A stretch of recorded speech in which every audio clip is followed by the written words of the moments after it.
Conexão Unicinos. Apoio Loja Peju. Olá, hoje é quinta-feira, 5 de junho. E você acompanha a Conexão Unicinos pela TV e pela FM 103.3.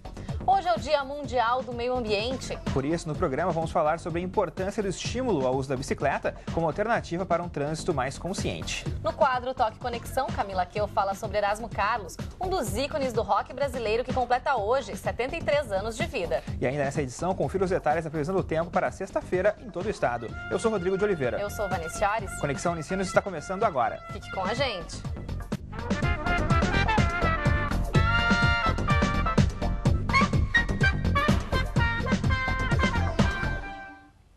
Você já pensou em trocar o seu meio de transporte por uma bicicleta? O caos no trânsito, somado com a preocupação com o meio ambiente, faz com que cada vez mais pessoas utilizem essa alternativa para chegar ao seu destino. E é para falar mais sobre isso que recebemos aqui no estúdio Felipe Brum de Brito de Souza, professor do curso de Engenharia Civil da Unicinos, também com a gente o administrador de empresas Marcos Neto, ciclista amador. Sejam bem-vindos ao Conexão, tudo bem? Olá, tudo bem? Obrigado. Sejam bem-vindos. Bom, professor, a gente sabe que cada vez mais pessoas estão sendo adeptas, então, da bicicleta, mas ainda muitas poderiam ser, só que acabam enfrentando dificuldades. Quais são as maiores dificuldades, então, para essas pessoas também assumirem a bicicleta como meio de transporte?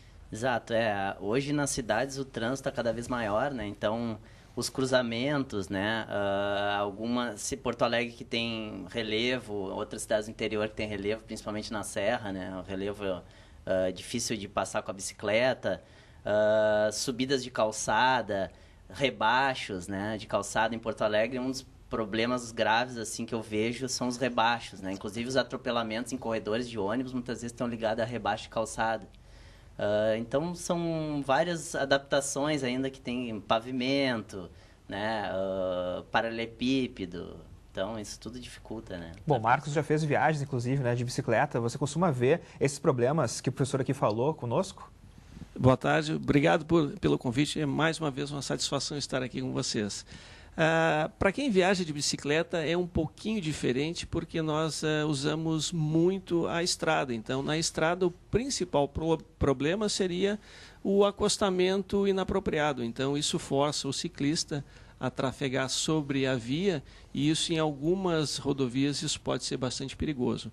Mas na maioria das vezes as estradas que nós escolhemos são bastante tranquilas, exceto por alguns trajetos urbanos, e isso é muito mais tranquilo do que trafegar na cidade, na via pública. E na cidade você observa alguns problemas também quando anda de bicicleta? Você costuma usar? Que tipo de trajeto você costuma fazer? O meu trajeto de casa até o trabalho, ele não excede 4 quilômetros em cada trecho. O principal problema que eu encontro seria o motorista, que ele parece que ele se acha o dono da rua, ele realmente acha o ciclista um transtorno. E por incrível que pareça, os ciclistas que ainda não são conscientes da sua, digamos assim, atitude no trânsito, insistem em trafegar na contramão, procuram fazer manobras que ainda não são adequadas, não sinalizam. Esses são realmente muito perigosos e às vezes até podem causar acidentes mais graves que o próprio ciclista em contato com um veículo automotor. E Marcos, como é que você se sentiu estimulado a passar a usar a bicicleta? Como é que isso entrou na tua vida? Comigo foi uma questão assim de saúde. Eu sofri uma lesão, jogava futebol, e aí o ortopedista aconselhou, olha, arrume um outro esporte. E eu passei a fazer caminhadas e descobri na bicicleta uma condição muito tranquila de aumentar a minha capacidade aeróbica e principalmente de me divertir. Arrumei muitos amigos, fiz várias viagens, então, além de ser uma ótima maneira de aumentar o condicionamento físico, é um anti-estresse assim, fabuloso. Tem muitos grupos que fazem, né? Enfim, o senhor participa também, mas pessoas que se reúnem para andar de bicicleta na própria cidade. O professor também é um ciclista amador, digamos assim, né? O professor também costuma utilizar a bicicleta. Como é que ela entrou também na tua vida? Pois ela começou na dificuldade que eu tinha de deslocamento de automóvel, né? E também usava muito transporte coletivo, só que às vezes para o deslocamento mais curto a bicicleta se tornava mais dinâmica. Então hoje eu ainda moro próximo da ciclovia da Ipiranga ali, então para mim fica muito fácil usar. Eu uso mais finais de semana e alguns dias de semana também para deslocamentos curtos eu uso também, seguidamente. Mas é importante também falar, né, sobre os motoristas, né, como mesmo o Marcos comentou, que o Código de Trânsito, ele diz que quando não houver ciclovia ou uma ciclofaixa, o lugar da bicicleta é no leito da rua, então, com tantos direitos quanto os automóveis. Mas, pelo visto, os motoristas ainda não se ligaram muito nisso, né? O que vocês acham, então, dessa viagem cotidiana, né, que é realmente o ciclista vivendo ali com o motorista, se é que existe falta ali, esse né? motorista que está dentro do carro respeitar esse ciclista? E o próprio ciclista também, né? Ele tem que saber o lugar dele, na verdade. Essa ali, é a né? grande questão de aprendizado atualmente no trânsito brasileiro, é a questão do ciclista, porque a gente demorou alguns anos para se adaptar com o motociclista. Então, no início, com o crescimento dos motociclistas, o motorista de automóvel e de caminhão, e de veículo pesado, de ônibus, ele não conseguia interagir bem com o motociclista. Hoje a gente tem uma entidade, além do pedestre, uma entidade nova que é o ciclista em quantidade, porque antes tinha, mas eram poucos. Então, hoje o desafio é esse, os motoristas, inclusive de coletivos. Eu já vi outro dia uma empresa de ônibus dando treinamento para os motoristas dos ônibus de como trafegar próximo a ciclistas.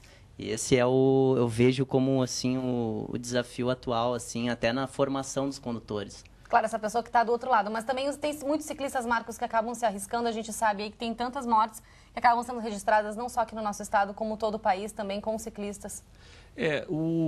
Alguns ciclistas ainda insistem em achar que eles podem quase tudo no trânsito. Isso não é verdade. O próprio Código de Trânsito diz que sempre, primeiro, o maior tem que tomar conta do menor. Então, assim como os ônibus devem dar preferência aos carros, os carros às motos, as motos às bicicletas, e o ciclista também ao pedestre. Então, se o ciclista não se comporta da maneira adequada, certamente ele vai correr muito mais riscos, e é isso que está acontecendo. Eles tentam andar, alguns na contramão, ou atravessar sinal fechado, ou passar na faixa de segurança enquanto é a oportunidade do pedestre. Isso torna realmente o trânsito muito difícil de conviver. E é importante também, né, que o ciclista use todo o material adequado, né, para segurança, né? Vocês usam isso, por exemplo, Marcos? Perfeito. Isso é muito bem lembrado. Eu costumava pedalar na madrugada, porque é a hora que havia menos tráfego, mas eu tive que largar desse hábito, não por não gostar de levantar cedo, mas sim porque começou a se tornar muito perigoso acontecer um problema que eu chamei de síndrome do ciclista invisível. Um ciclista com uma roupa escura, sem qualquer iluminação ou refletivo na bicicleta, trafegando na contramão. Isso poderia causar, por 2 vezes eu quase colidi com ciclistas.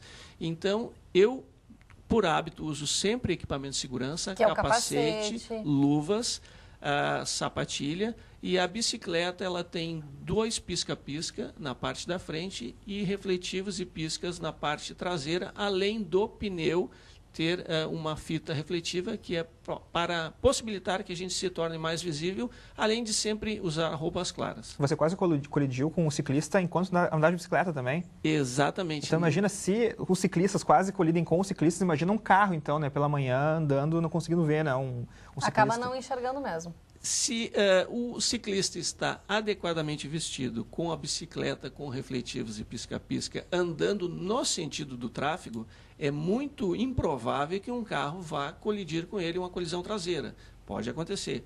Mas é muito mais provável que ele colida de frente com um ciclista ou com um pedestre na contramão, ou com um carro também, do que se eles estiverem andando no sentido da via. Tá certo. Bom, Conexão faz agora um rápido intervalo e na volta nós seguimos com esse bate-papo aqui no estúdio. A gente já volta.